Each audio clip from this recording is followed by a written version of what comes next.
So we have this majlis every week, alhamdulillah, and there's dinner served after it. And to serve dinner is also a cause of a lot of reward from Allah subhanahu wa ta'ala. But it should be done in a manner in accordance with the sunnah of the Prophet sallallahu alaihi wasallam, so that the full reward can be achieved.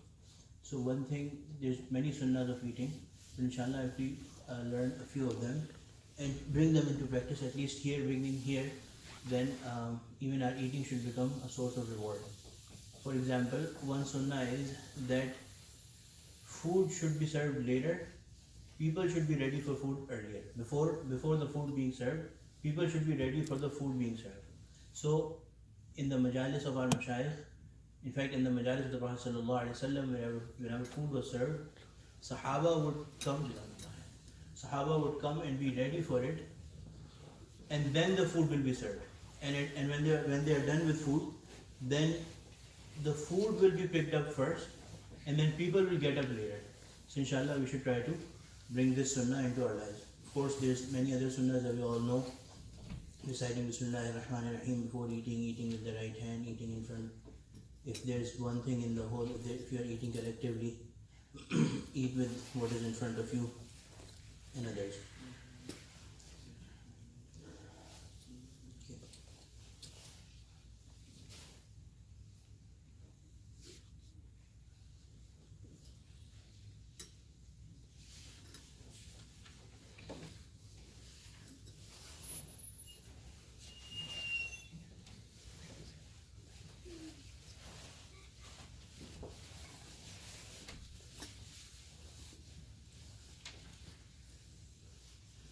So last week we started this chapter about loving people only for the sake of Allah subhanahu wa ta'ala.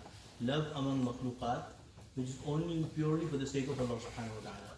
And love with the people who are beloved of Allah subhanahu wa ta'ala is a very good example of love that is established only for the sake of Allah subhanahu wa ta'ala. So the love that we have for our mashayikh, the people of Allah subhanahu wa ta'ala, if you think about it, in almost all cases they come from different ethnicities, different countries, different backgrounds. A lot of times they don't even speak the same language. They are not related by family. And even then Allah subhanahu wa ta'ala creates a special love between His beloved and the followers, the teacher and the students. So if you logically think, there is no reason for this love except for the sake of Allah subhanahu wa ta'ala. In fact, there is a hadith in Bukhari, which you must have heard, I hope, that when somebody becomes a beloved to Allah subhanahu wa ta'ala, when somebody becomes beloved to Allah subhanahu wa ta'ala, Allah subhanahu wa ta'ala calls out to Jibreel alayhi salam. There's a hadith in Bukhari, and tells Jibreel that, oh Jibreel, I love so and so, so you should also start loving that person. You should also start loving that person. And Jibreel starts to love that person. So imagine, why is this love, and there's a sequence of love, and that is all under the love of Allah subhanahu wa ta'ala, and a love initiated by Allah subhanahu wa ta'ala Himself.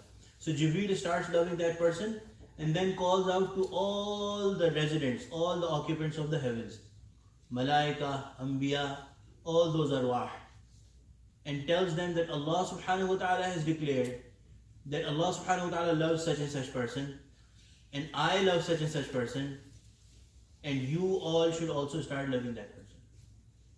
And as a result of this, and as a result of the love of Allah subhanahu wa ta'ala, the love of Jibreel and the residents of the heavens, creation on earth starts to love that person. So whatever love that we have for our mashayikh, who are the beloved of Allah subhanahu wa ta'ala, we have husn zan about them, we have good opinion about them, it is under the direct love of Allah subhanahu wa ta'ala. And it is because of the love of Allah subhanahu wa ta'ala. Allah subhanahu wa ta'ala is the creator, the initiator, in fact the sustainer and the guarantor of that love as well.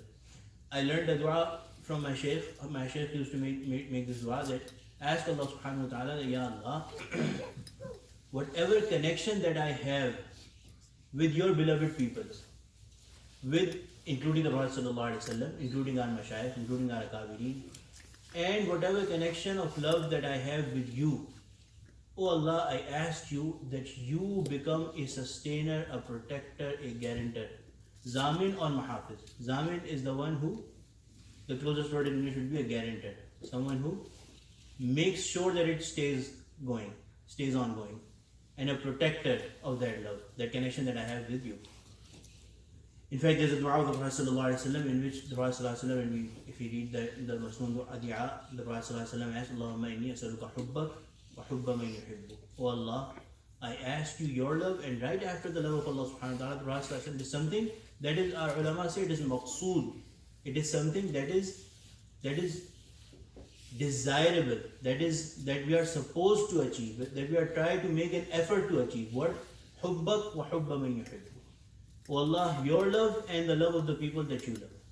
The love of the people that love you. Hubbak wa man yuhibbuk. O Allah, grant me the love of your love and the love of the people that love you, or the love of the people that you love. Wa hubba amali yuqarrib ila hubbik, and all the love of all those actions that bring me closer to your love. So may Allah subhanahu wa ta'ala grant us that. So this is one thing that should be clarified, clearly understand. The other thing that when we read about these hadiths of muhabbat, today or maybe next week we'll read certain hadiths in which the Prophet ﷺ has given the glad tidings of a deliverance in the hereafter based only on this love. A love for your brother, a love for a creation of Allah subhanahu wa ta'ala, only for the sake of Allah subhanahu wa ta'ala. And this, like I said last week as well, that this is the teaching of my mashayikh, the lineage of Chishtiya, that although my lineage is all four lineages, Chishtiya, Qadiya, Sarwardiya, and fourth one I forgot, Chishtiya, Qadiya, Sarwardiya, and Naqshbandiya, but in our lineage, the predominant teachings are of Chishtiya, and it finds roots in Al-Khaja Muinuddin Chishti rahimahullah. But the unfortunate thing is that using the name of these Akabir, there's a lot of quacks who have infiltrated it with their own desires and called it the teachings of Chishtiya. And you all know what I'm talking about. So these people will make tall claims of the love of the Prophet ﷺ and the love of our mashayikh. And so they have admixed things and they have confused the general public, and they've driven people away from the real tasawwuf, the real teachings of tasawwuf, which is, like we said last week, the ayah that I recited, which is the hadith, the Prophet ﷺ recited this hadith, after reading this hadith, the Prophet ﷺ was given this ayah, وَمَنْ يُطِعِ اللَّهَ وَالرَّسُولَ فَأُولَٰئِكَ مَعَ الَّذِينَ أَنْعَمَ اللَّهُ عَلَيْهِمْ مِنَ النَّبِيِّينَ وَالصِّدِّيقِينَ وَالشُّهَدَاءِ وَالصَّالِحِينَ وَحَسُنَ أُولَٰئِكَ رَفِيقًا. When somebody made a claim of love to the Prophet ﷺ, this is the ayah that was given in response. And this talks about ita'at. This talks about following the teachings. So if you are taking the name of the Prophet ﷺ, taking the name of the Prophet ﷺ is not going to deliver you in the akhirah. Taking the name of Sayyidina Khaja Muinuddin Chishti rahimahullah is not going to give you deliverance in the akhirah. Taking the name of Sayyidina Pirani Pir Abdul Qadir Jilani in the hereafter, it's not going to give you deliverance. Allah subhanahu wa ta'ala has given this ruling that ita'at is the following, obedience is the gauge of muhabbat, is the gauge, is the test, is the indicator of your love. Your words will not declare your love. How much you follow someone will tell you how much you love them. And this is what has credibility. So if somebody does not hold any gathering in the love in the name of anyone, but they obey them, they follow them 100%, they are the real lovers. No matter if they are never seen crying in public, no matter if they are never seen reciting poetry in public about the love of such person. When we look at the example of the Prophet ﷺ himself, we read the seerah of the Prophet ﷺ, there is 4 well-known uncles of the Prophet ﷺ. This is something that just came to my mind. There's 4 uncles who are well-known in history. Sayyidina Abbas radiallahu anhu, Sayyidina Hamza radiallahu anhu, Abu Lahab, and Abu Talib. And Abu Jahl, Abu Talib. Abu Jahl was not, Abu Lahab was Anyway, so out of these 4 uncles, so the Prophet ﷺ, the father of the Prophet ﷺ, he died at the age of 18 years. He was very young and he passed away. And he was the youngest among all the sons of Abdul Muttalib, Sayyidina Abdul Muttalib. He was the youngest. And he died, he was married to Sayyidah Amna bint Wahab radiallahu anha, and he passed away very soon.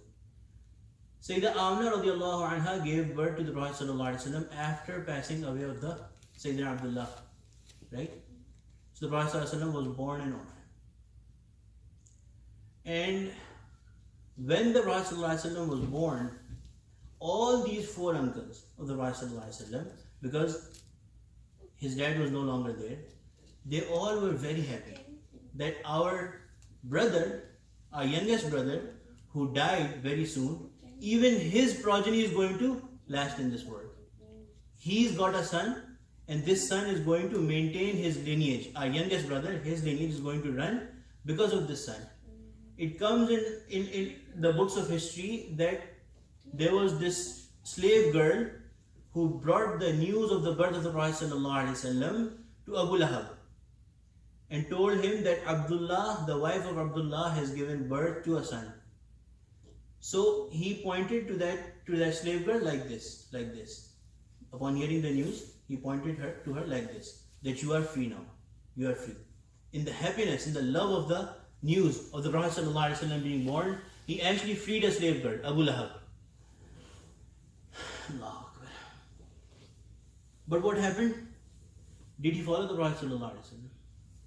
When the criterion, when the test of obedience, when the test of ittiba' came, he failed. He failed. And he lived a very miserable life after what he did to the Prophet ﷺ. We all know the story that when the Prophet ﷺ called people to faith, he openly humiliated the Prophet ﷺ in front of everyone. And Allah subhanahu wa ta'ala cursed him in this life. Surah, the surah that we recite, Tabbat yada Abi Lahab wa tab. Allah subhanahu wa ta'ala, his body started decaying in all those details. In this very life, he died in a state that people, his own wife, his own children did not even want to touch him and bury him. They paid some person who used to do a cleaning job to throw their father into a ditch and put stones over it. Sayyidina Abu Talib, who was another uncle of the Prophet ﷺ, we all know there's numerous stories of his love to the Prophet ﷺ. He was in fact the biggest supporter of the Prophet ﷺ on this earth after his grandfather passed away, Sayyidina Abdul Muttalib. So much so that he has composed verses in the love of the Prophet ﷺ. This is a famous hadith narrated by, I think, the Sahabi is, I don't remember his name, but he's the son of Sayyidina Hamza radiallahu anh. He has narrated this, that there was qahat, there was famine, and there was no rain. So they came to the Prophet ﷺ. And the Prophet ﷺ made dua for rain. And the Prophet ﷺ had not even descended from the mimbar that rain started, and there was such rain that all the waterways started to flood. Such a rain came before even the Prophet ﷺ descended from them. So he decided, he recalled this couplet of Abu Talib, وَأَبْيَضْ وَيَسْتَسْقِ الْغَمَامِ بِوَجْهِ سَمَالَ الْيَتَامَ عِصْمَةَ الْأَرَامِلِ. That my nephew, Abu Talib is my nephew, Abyaz, white, shiny face. وَيَسْتَسْقِ الْغَمَامِ بِوَجْهِ. We ask for clouds by virtue of his face. Through his face we ask for rain. And then he is a supporter of Yatama. And every single miskeen person, every single needy person can find their refuge with the Prophet ﷺ. This is the poetry of who? Abu Talib. But is he going to enter Jannah? No. As he was on his deathbed, the Prophet ﷺ immensely loved him. The Prophet ﷺ whispered into his ear that, "Oh my uncle, at least only whisper in my ear, La ilaha illallah Muhammad Rasulullah. And on the day of judgment, the only witness that Allah subhanahu wa ta'ala will have of your faith would be His beloved Prophet sallallahu alaihi wasallam. I will become a witness to your faith. But he did not do it. He did not do it. Prophet has himself told us that he is going to be that person who is going to have the lightest punishment in the hellfire, which is that he will be given shoes of fire with which the heat of which his brain will be boiling. His brains will be boiling. So my dear respected brothers, these people were related to the Prophet sallallahu alaihi wasallam. Those people who make claims that we are related to the Prophet sallallahu alaihi wasallam and this is going to become a source of our deliverance on the hereafter, there is lesson for them. Those people who claim that we love the Prophet sallallahu alaihi wasallam, we recite poetry in the love of the Prophet sallallahu alaihi wasallam. These people, you cannot formulate better poetry than that. This couplet, and then imagine an uncle is writing poetry for his nephew, his little nephew, and versus those that laid down their life. Sayyidina Hamza radiallahu anh, 70 wounds on his body defending the Prophet sallallahu alaihi wasallam. The Prophet sallallahu alaihi wasallam loved him back, so much so that the person who killed him, the Prophet sallallahu alaihi wasallam would not let them sit in front of his majlis. That person later became a Sahabi, Wahshi radiallahu anh. He later accepted Islam, but the immense love that the Prophet sallallahu alaihi wasallam had with his uncle, he requested that Sahabi Wahshi radiallahu anh, that whenever the majlis of the Prophet sallallahu alaihi wasallam is going on, sit to the side or to the back. Sit to the side or to the back. So my dear respected brothers, you have to understand, whenever we say that we have love for someone, we will not be judged based on our words. We will be judged based on our action. How much we have brought their teachings into our life. So if you are staying up late reciting poetry in the love of the Prophet sallallahu alaihi wasallam, and you are keeping not only staying up late yourself, but you are making the whole neighborhood wake up with you. And then what is happening? You are missing out on Fajr, right? Your faces are clean shaven. You make tall claims about the love of the Prophet sallallahu alaihi wasallam. What obedience do you have in the life of the from the Sunnah of the Prophet sallallahu alaihi wasallam? Deliverance is based on ittiba, on itaat, on following the Prophet sallallahu alaihi wasallam. If we have this point clear, the whole teaching of the Tasawwuf becomes clear to us. That whenever we are talking about love, this is what we are talking about. We are not talking about empty, hoax, shallow, hollow claims of love. We are talking about killing yourself in the love of the Prophet sallallahu alaihi wasallam. How could this not be a part of Deen? How could this not be a part of Deen? Anyway, and when we understand this, then there remains no confusion that love of such a nature will become a source of deliverance on the hereafter. Prophet ﷺ has said, Al-mar'u ma'aman ahabba. A man is with those he loves. May Allah subhanahu wa ta'ala grant us an end with the Prophet sallallahu alaihi wasallam.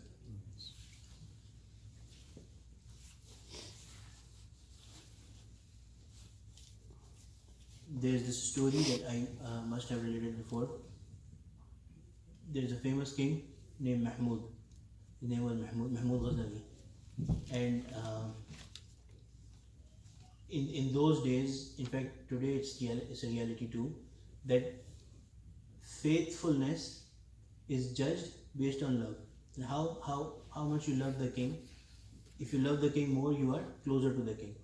Maulana Rumi rahimahullah, he has explained the love of Allah subhanahu wa ta'ala through this story in his Masnavi, that when Mahmud entered the court, when Ayaz was a servant, when he entered, he was a young man.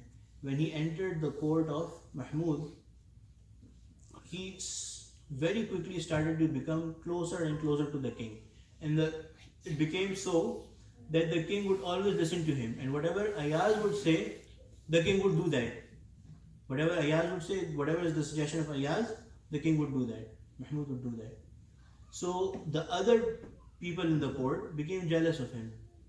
And there's many stories about this, but one particular one is that to test the wisdom of Ayaz, the other people in the court suggested to the king that you should test the wisdom of Ayaz.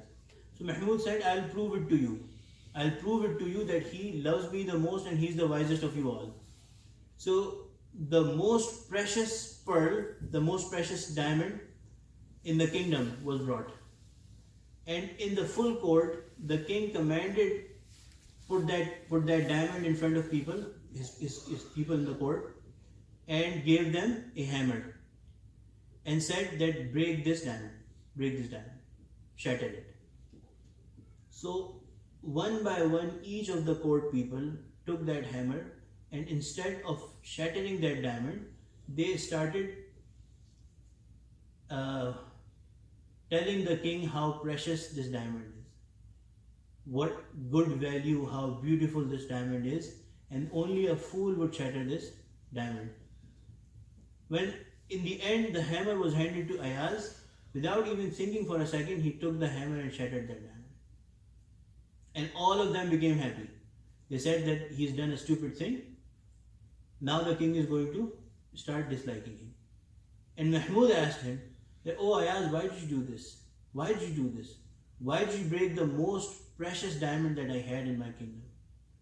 So Hazrat Maulana Rumi has narrated it very beautifully, but Ayaz, the answer that Ayaz gave has a lesson for all of us.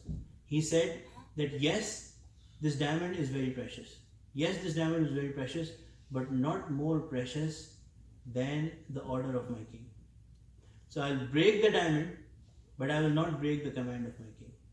When my king is commanding me to do something, nothing is more important, more valuable, more precious than the command of my king.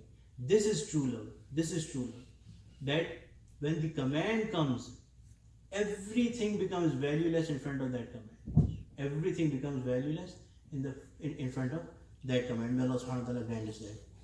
Anyway.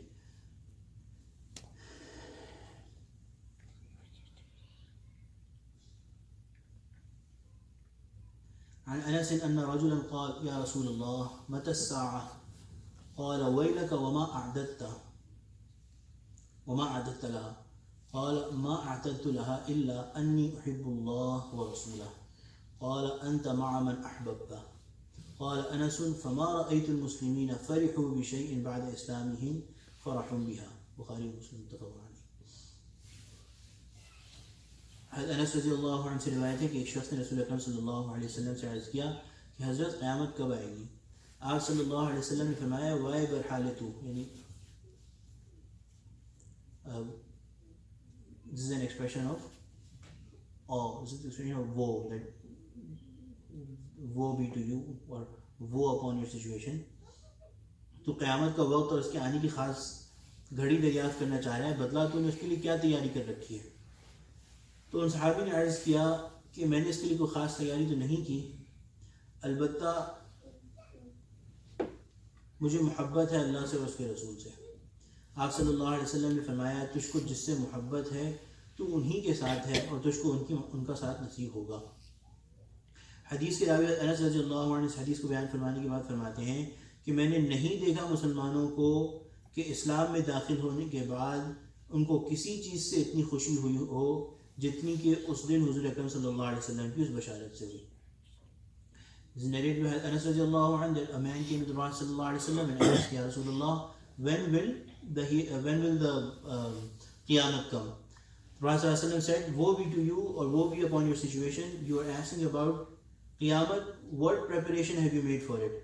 So he said that I have not done any special thing for it, but I have love for Allah and the Prophet of Allah.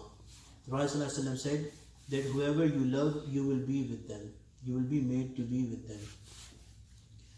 The narrator of the hadith, Anas radiallahu anhu, after narrating this hadith, says that not at any other occasion after having brought faith, the Sahaba had that kind of happiness that they had with this good news, with this glad tidings that the Prophet ﷺ gave them.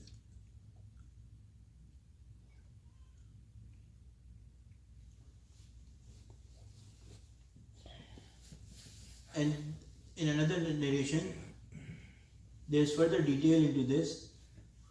The quote of Anas radiallahu anhu, فَمَا فَرِحْنَا بِشَيْءٍ فَرَحَنَا بِقَوْلِهِ صلى الله عليه وسلم أنت مع من أحببت فأنا أحب النبي صلى الله عليه وسلم وأبا بكر وعمر وأرجو أن أكون معهم بجبي إياهم وإن لم أعمل أعمالهم. یعنی ہم لوگوں کو حضور اکرم صلی اللہ علیہ وسلم کے اس ارشاد سے اتنی خوشی ہوئی کہ جو فرمایا کہ انت مع من احببتا، بس میں بحمد اللہ، انس فرمانے کہ بس بحمد اللہ محبت رکھتا ہوں رسول اکرم صلی اللہ علیہ وسلم سے اور ابو بکر سے اور عمر سے، اور میں امید رکھتا ہوں کہ اپنی اس محبت ہی کی وجہ سے مجھے ان کا ساتھ نصیب ہوگا، اگرچہ میرے اعمال ان حضرات کے سے نہیں ہیں.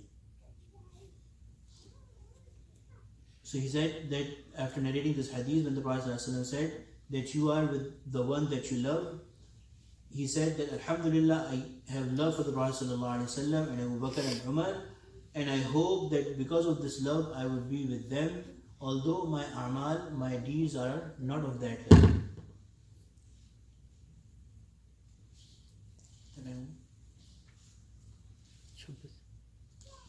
Inshallah, I will stop here. We'll continue. This is a long, extensive chapter.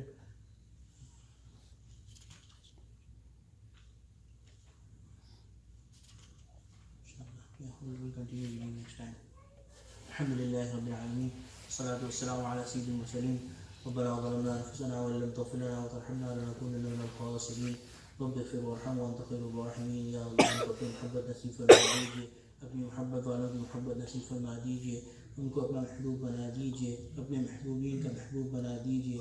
یا اللہ جو تعلق ہمیں اپنے یا اللہ محبوبین سے نصیب فرمایا ہے، یا اللہ جو محبت ہمیں یا اللہ حضور اکرم صلی اللہ علیہ وسلم کی نصیب فرمائی ہے، یا اللہ جو محبت آپ نے اپنی نصیب فرمائی ہے، جو تعلق آپ نے اپنا نصیب فرمایا ہے، یا اللہ ان نسبتوں کے محافظ، ان محبتوں کے محافظ آپ خود ہو جائیے، یا اللہ ان کے ضامن آپ بن جائیے، یا اللہ ان میں مزید اضافہ فرما دیجیے. یا اللہ کبھی بھی یا اللہ ادنا سے لمحے کے لیے بھی یا اللہ چھوٹے سے لمحے کے لیے بھی یا اللہ اس محبت کی ناقدری کرنے والا نہ بنائیے. یا اللہ بے وفا میں ہمیں شامل نہ فرمائیے. یا اللہ بے وفائی کرنے سے محفوظ فرما لیجیے، ناقدری کرنے سے محفوظ فرما لیجیے. یا اللہ حضور اکرم صلی اللہ علیہ وسلم کے ہم پر اتنے احسانات ہیں یا اللہ ہم گننا چاہیں گن نہیں سکتے. یا اللہ یا اللہ یا اللہ حضور اکرم صلی اللہ علیہ وسلم سے بے وفائی یا اللہ بڑی ناقدری، یا اللہ بڑی یا اللہ کم نصیبی کی بات ہے. یا اللہ ہم کو اس بے وفائی سے محفوظ فرما لیجیے. یا اللہ آپ نے ہم پر اس قدر احسانات کی ہیں یا اللہ، یا اللہ ہر لمحہ یا اللہ ہر سانس میں یا اللہ آپ کی ان گنت احسانات یا اللہ ہماری جانب متوجہ ہیں. یا اللہ یا اللہ آپ کی بے وفائی یا اللہ، یا اللہ بد نصیبی تو ہے ہی ہے اللہ، یا اللہ ہم اس کو متحمل بھی نہیں ہو سکتے یا اللہ محض الفضل و کرم سے. یا اللہ یا اللہ کوئی ساتھ ہماری زندگی کی ایسی منحوس نہ فرمائیے جس میں ہم آپ سے بے وفائی کر ڈالیں. یا اللہ یا اللہ کوئی گھڑی ہماری زندگی کی ایسی یا اللہ ایسی بد نصیبی والی نہ بنائیے جس میں ہم آپ کے بے وفا ہو جائیں. یا اللہ یا اللہ یا اللہ ہمیں اپنے مشائخ کی یا اللہ نسبتوں کو یا اللہ سارے عالم میں جاری کرنے والا بنائیے. ہم اس قابل تو نہیں ہیں یا اللہ، یا اللہ لیکن بڑوں کے حسن ظن کی لاج رکھ لیجیے، بڑوں کے حسن ظن کی لاج رکھ لیجیے، بڑوں کے حسن ظن کی لاج رکھ لیجیے. جو مانگ سکے وہ بھی عطا فرما دیجیے، جو نہ مانگنا چاہیے تھا وہ بھی عطا فرما دیجیے. جس کے دل میں جو خواہش ہے یا اللہ عالم و خبیر ہے یا اللہ جاننے والے ہیں یا اللہ. یا اللہ نہ علم کی آپ کو کمی یا اللہ، نہ اسباب کی آپ کو کوئی کمی یا اللہ، نہ قدرت کی کوئی کمی یا اللہ. سب کی جائز خواہش ہے یا اللہ حاجات پوری فرما دیجیے. سمعنا وأطعنا غفرانك ربنا وإليك المصير. صلی اللہ تعالی علی خیر خلقہ سیدنا و مولانا محمد